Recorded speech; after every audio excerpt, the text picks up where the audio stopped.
আজকে নতুন একটা রেসিপি আমরা বানাচ্ছি, ঘরোয়া রেসিপি। আপনি মুরগির মাংস ভর্তা। প্রথমে মুরগি কয়েক টুকরো মাংস নিয়ে ছোটো ছোটো পিস করে কেটে সেটা আবার আপনি তেল দিয়ে তারপর হলো শুকনো মরিচের গুঁড়ো দিয়ে আপনি ভেজে নিছি। তারপর হচ্ছে শুকনো মরিচ নিয়েছি কয়েকটা, সেটা গুঁড়ো করতেছি। তারপর কিছু নিলাম কাঁচামরিচ, তারপর আবার কিছু আপনার হচ্ছে লোকের পেঁয়াজ, কাঁচামরিচ আপনি ভেজে পেঁয়াজ রসুন কাঁচামরিচ ওরা আপনি ভাজি করছে। এটা কিন্তু মাটির সরা, এক এক অঞ্চলে এক একটা সিস্টেম, মানে কতকজনরা সরা বলে মাটির, এক এক অঞ্চলে এক এক নামে আমরা ডাকি, কিন্তু আমরা সরা নামেই ডাকি।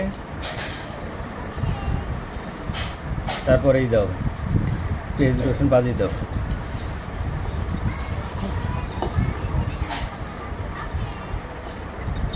এবার নিলাম হচ্ছে পেঁয়াজ আর রসুন ভাজি, আমরা মচমচ করে ভেজে নিছি।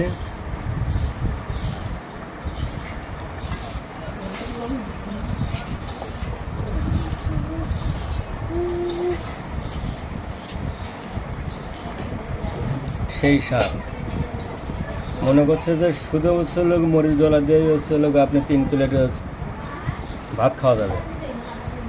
তারপর দাও মুরগি, এটা দাও ভাজি দাও মুরগি। এই যে মুরগি ভাজে ছোটো ছোটো পিস করে আবার নিচে এখন এগুলো দিয়ে একবারে সব কিছু মরিচ ডলা, তারপরে এক কোয়া হচ্ছে লোক দেবো আপনার লেবুর রস।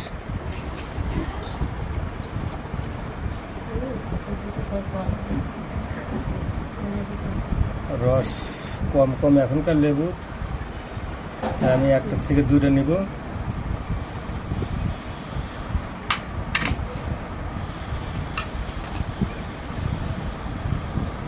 বাস, আর দরকার নাই, আর লাগবে না।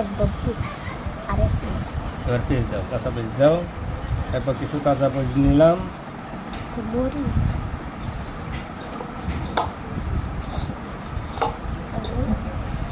দাও, হ্যাঁ হয়েছে। তারপর ধনে পাতা দাও, ধনে পাতা দিয়ে সরিষার তেল দাও, 1 নম্বর খাঁটি সরিষার তেল হয়েছে। বেশি দিন খেতে হবে না, আমি আবার ধনে পাতা বেশি একটা খাইতে পারি না, ওই জন্য অল্প করে নিলাম। যে যেমনটা, যারা ধনে পাতা বেশি খাইতে পারবেন তারা বেশি করে নেবেন। দাও এবার খাঁটি সরিষার তেল হচ্ছে গপ গপ করে ঢেলে নিলাম। দাও হাতের উপরে দাও, গপ গপ করে হচ্ছে খাঁটি সরিষার তেল ফেলে নিলাম। যে ঘ্রাণ হচ্ছে, ভালো করে ধরো, সেই স্বাদ, এত স্বাদকে।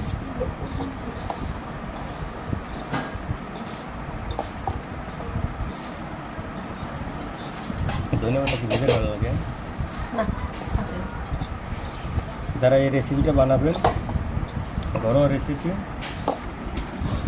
আপনার গরুর মাংস, ভুনা গরুর মাংস এর সাথে পারবে না। আশা করি সবাই বানাবেন, সেই টেস্ট।